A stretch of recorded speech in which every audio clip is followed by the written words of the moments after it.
शेतकरी मित्रांनो नमस्कार। आज आपण इथं आगळ्या वेगळ्या प्रयोगासाठी आलो होतो। आपला आज टरबूज प्लॉटला फ्लॉवरेर म्हणजे फुलांची सेटिंगवर आपला प्लॉट आलेला आहे।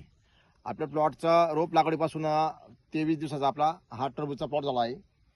आजच्या झाडाची कंडिशन बघता आता फुलांची संख्या वाढेल। आजपासून याच्यापुढे आपल्याला 15 ते 20 दिवस आपल्याला कमीत कमी आपल्याला कोणत्याही केमिकलची फवारणी करायला चालणार नाही। केमिकलची फवारणी करायला चालणार नाही कारण मधमाशा या केमिकलच्या वासामुळे टरबूज पिकावर आकर्षित होणार नाही आणि या माध्यमातून आपल्या परागीभवन न होता आपल्या फळांची संख्या ही कमी होऊ शकते। त्यासाठी आपण कशा पद्धतीने आपल्याला फ्लॉवरिंगसाठी आपल्याला एक फवारणी घ्यायची तर तुम्ही बघू शकतात। हो, हे देशी दारू, या देशी दारूच्या माध्यमातून आपण पिकांसाठी फवारणीचं आज नियोजन केलं होतं। देशी दारू का वापरावी, देशी दारू का वापरावी अनेक मतदार आहेत, पण देशी दारू मध्ये इथेनॉल असतं, अल्कोहोल असतं। अल्कोहोलचे 3 स्टेज आहेत, मिथाइल, इथेनॉल आणि आयसोप्रोपेनॉस। तर आपलं हे जे देशी दारूमध्ये अल्कोहोल वापरलं जातं हे सेकंड स्टेजचं अल्कोहोल आहे। जे फर्स्ट स्टेजचं अल्कोहोल आहे ते पेट्रोलमध्ये वापरलं जातं।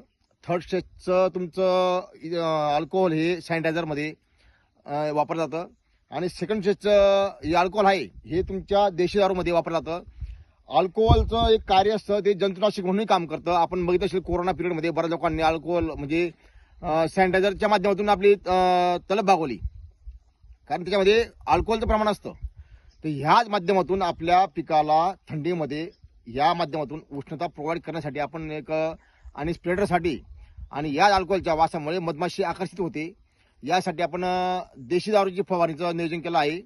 देशी दारूचं फवारणीचं नियोजन आपण असं केलं आहे, 25% UP म्हणजे एका पंपाला ह्या माध्यमातून आपण 75 ग्रॅम 75 ml आपण फवारणी करू शकतो। जर याच्यामध्ये आता हे 25 UP आहे, जर हेच प्रमाण जर तुमचं 80 UP असलं तर हे प्रमाण तुम्हाला एका पंपाला वापरायचं आहे 40 ml। तर अशा माध्यमातून आपण आपल्या पिकासाठी एक जंतुनाशकाचं काम करू शकतो, जेणेकरून बुरशीनाशकाचे काम करतं अल्कोहोल। आणि